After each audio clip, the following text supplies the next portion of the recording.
What's up, guys? Back with another video today, and today's video is an absolute crazy revelation coming out of Ottawa today, and that is that the Liberal Party is protecting criminals within its own liberal sphere. News article by the Globe and Mail identifies that CSIS agents were frustrated by delays in electronic warrants against longtime Liberal politicians. They waited at least 6 weeks for Bill Blair, the public safety minister, to sign off on an electronic entry warrant to monitor former Ontario cabinet minister Michael Chan in the lead up to the 2021 federal election.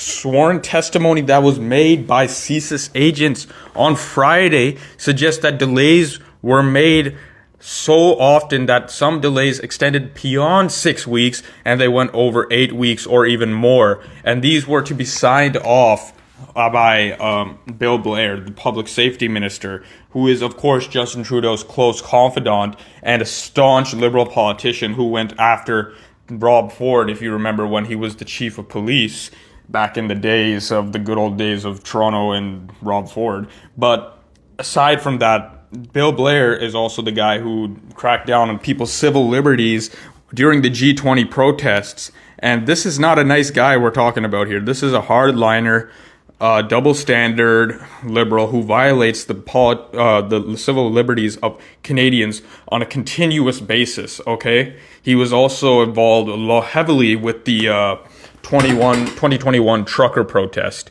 and took a lot of actions and responsibilities in that event and occurrence that many have taken issue with. So a public inquiry was made looking into a report last year by the Globe and Mail that Mr. Blair took almost 4 months to sign off on surveillance of an influential Liberal figure named Mr. Michael Chan, who was also a former Ontario Liberal cabinet minister.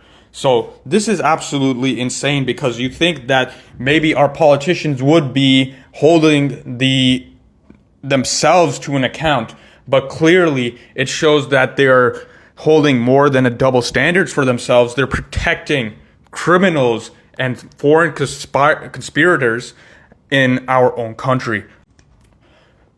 Are they supposed to be representing the best interests of Canadians, or are they supposed to be protecting their buddies and criminals that they might know who are also their buddies and being confidants for foreign conspirators?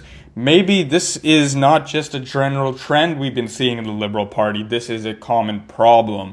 This is not a coincidence. This is a recurring issue that we have seen with the Justin Trudeau Liberals, where they have protected yet and yet again so many scandalous and corruption cases that have gone on, from SNC-Lavalin to the Aga Khan trips that Justin Trudeau took. And it is not the first time we've heard the Liberals being a sort of active participants in covering up corruptions of their buddies. A national security source also told the Globe and Mail that the delay left little time for CSIS to get the final approval of a federal judge to plant bugs and collect evidence against Mr. Chan's cars, homes, office computers, and mobile phones before the 21 campaign got underway. From what I understand from reading from this, it is that the Liberals had something to hide before the 2021 election. They knew that people were in their party were conspiring with foreign powers. They were committing treasonous acts against Canadians, and they were willingly protecting those individuals that were acting against the best interest of Canadians. Why? Because they don't care about Canadians. They care about protecting their own, because they want what's best for their interests, not the interests of Canadians. In my opinion, this is massive, massive conspiracy to commit treason by politicians continuously, again and again, that has been seen, but no action has not been taken yet against these individuals. And still to this day, we are hearing that after many accusations and reports, they are still protecting conspirators in their own party and not releasing the names of those individuals who were with and working with foreign powers against Canada. Primarily, let's be honest and let's be true, China, that was trying to get into Canadian politics and subvert the democratic process in our elections. Mr. Blair has, of course, denied that his office was holding back on signing the warrants for the CSIS agency against Mr. Chan. But of course, when you think of it, waiting 8 months to sign a simple electronic warrant against a known conspirator and treasonous individual sounds to me like that individual might be being protected by these secret powers that lie within the Liberal Party, namely, of course, Justin Trudeau and his tyrannical authoritarian behavior of how he runs Canada and his own party to protect himself as well as his buddies. The warrant, one of which of many, sat for 54 days in Mr. Blair's office. Because why? Because he's trying to protect his friends. I can't get any more clear than this. Mr. Blair, the Minister of Public Safety at that time, and also who happens to be, I believe, the Minister of Defense now, was protecting conspirators of the Chinese agencies, okay, who were conspiring with China against Canadian elections, our democratic process that we hold so holy. This man is protecting that individual. It can't be any more clear than this. I know it's unsubstantiated, but come on, guys. Let's use a little bit of common sense here and see what's going on behind the smoke and mirrors, okay? Former CSIS Assistant Director Michelle Tessier confirmed in her report to the Commission that CSIS offices from regional head to the headquarters were frustrated with the perceived delay in obtaining the minister's approval for the warrant. And let's be honest, of course they have to be very political and correct in their statements in these commissions, but let's be honest, what was going on behind the scenes was probably that many were thinking that a lot of issues and a lot of smoke and mirrors are being put up to stop CSIS from investigating Mr. Michael Chong, a high-ranking level Liberal official. Ms. Tessier also provided to the commission that they had provided a briefing on the warrant to Mr. Blair's Chief of Staff, Zita Astravas, 2 weeks after the spy agency applied to the minister's office for the electronic eavesdropping authority. Does that not seem a little suspicious to you guys? Ms. Tessier was asked by Mr. Van Ert, how could it have been in Mr. Blair's office for all that time, with his chief of staff knowing about it for 54 days and more, and not sharing that with him? Do you have any explanation for that? Ms. Tessier said, I can't explain that. Ms. Tessier also said that she wasn't under the impression that the warrant could be stalled or would be stalled, considering that the evidence stated and the briefing given to the chief of staff at the office of Mr. Blair was so prominent and so substantial that they thought it would be signed off immediately, because of course it would have been in the best interest of Canadians to have done that signing off, because you have a former Liberal high-ranking official who is working with the Chinese government against Canadian and democratic institutions in Canada. Ms. Astravas, the chief of staff at the time for Mr. Blair, declined to comment, saying in an email that it would be unlawful for me to comment on or confirm or deny specific warrants or cases. Of course, she's trying to wash her hands now, because she knows what she did was borderline and probably criminal in covering up treasonous activity as the public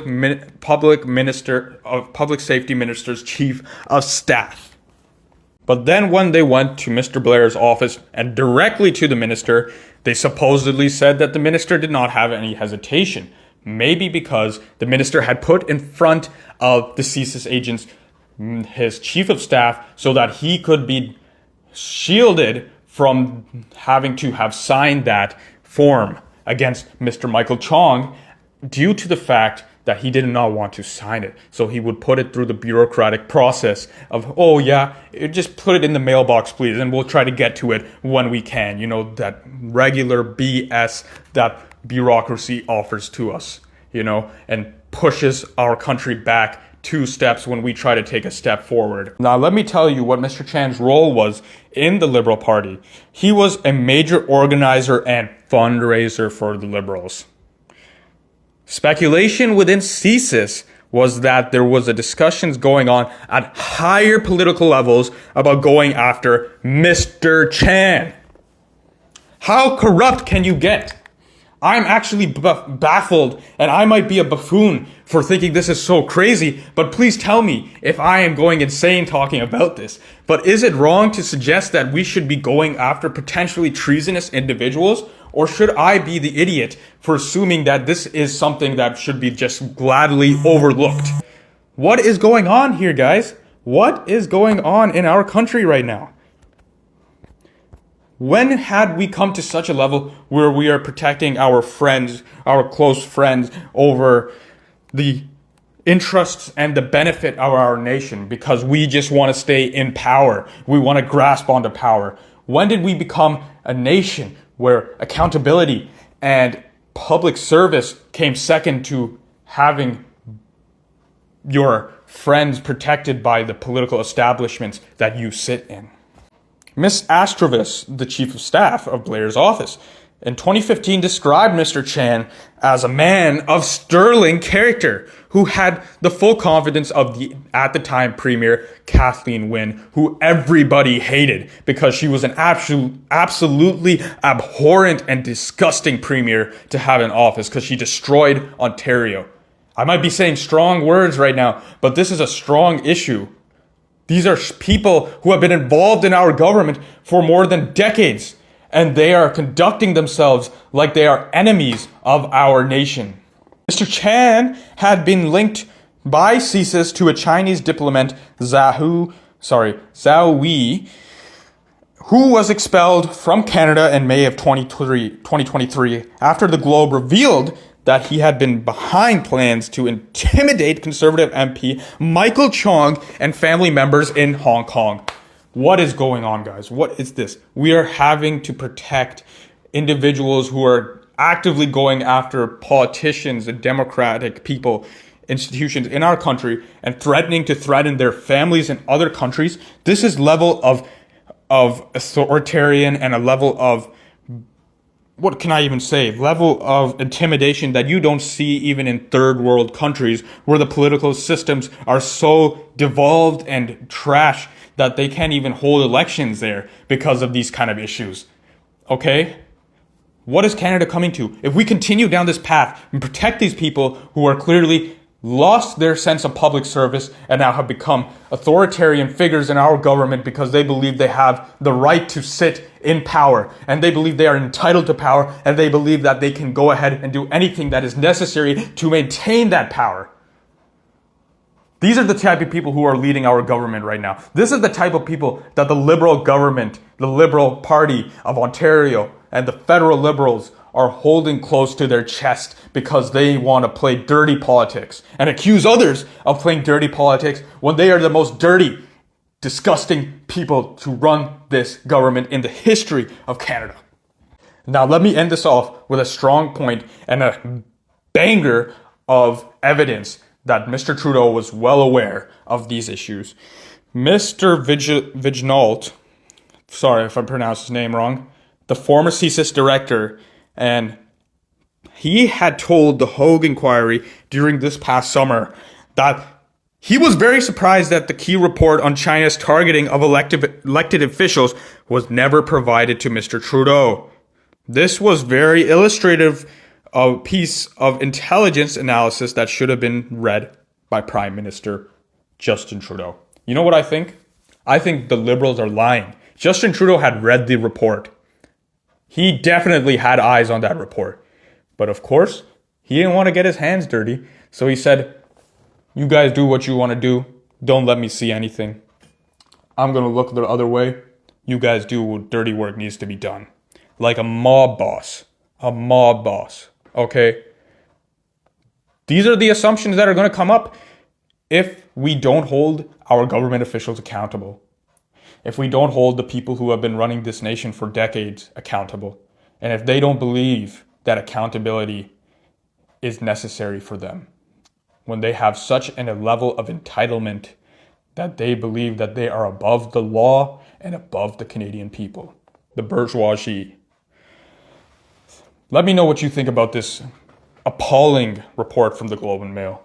An appalling evidence and situation this is. I am a loss of words. My throat is hurting from yelling and screaming about this, but it needs to be said. It needs to be heard. These issues can't be let go, or we can't just willfully, pacifistly look away from them. We must acknowledge and we must go after them, because this is our nation. This is our Canada. We can't let Canada fall into the hands of the corrupt and those who are entitled and those who believe they're better than the average Canadian. Thank you for watching this piece by The Esoteric Opinion. And please let me know down in the comments below what you think. Tell me, guys, what you think. And please consider sharing and liking this content, and maybe even if subscribing if you enjoyed hearing this video and what I had to say in this. Thank you very much, and have a wonderful day, guys, if you can. Goodbye.